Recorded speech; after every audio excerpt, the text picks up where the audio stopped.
अस्सलाम वालेकुम वरहमतुल्लाहि वबरकातुहू। मोहतरम नाजरीन, मोहतरम सामीन, माह रमजान शरीफ में रोजे के मसाइल में एक मसला है जो बहुत मर्तबा लोगों ने पूछा और कई लोग शर्म की वजह से इस मसले को पूछते भी नहीं है और कभी कभार ऐसी सूरत हाल हो भी जाती है।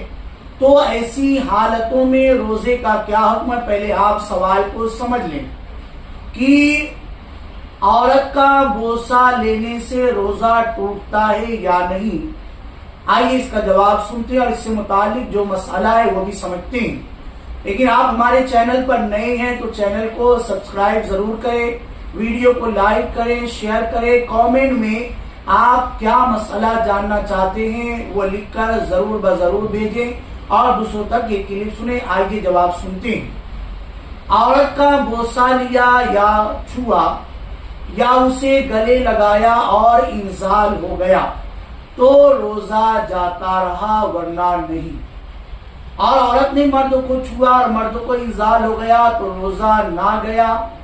और औरत को कपड़े के ऊपर से छुआ और कपड़ा इतना दबीज है कि बदन की गर्मी महसूस नहीं हुई तो फासिद ना हुआ, अगरचे इंजाल हो गया। तो अब अगर रोजा जब पहली सूरत में यानी औरत का बोसा लिया या छुआ या उसे गले लगाया और इंजाल हो गया तो रोजा जाता रहा, तो ऐसी सूरत में अब रोजे की कज़ा करनी होगी यानी उसको बाद में रोजा रखना होगा। इसके मसाइल और जो है वो तफसील के साथ इंशाअल्लाह दूसरी क्लिप में जरूर बजरूर सेंड कर दिया जाएगा।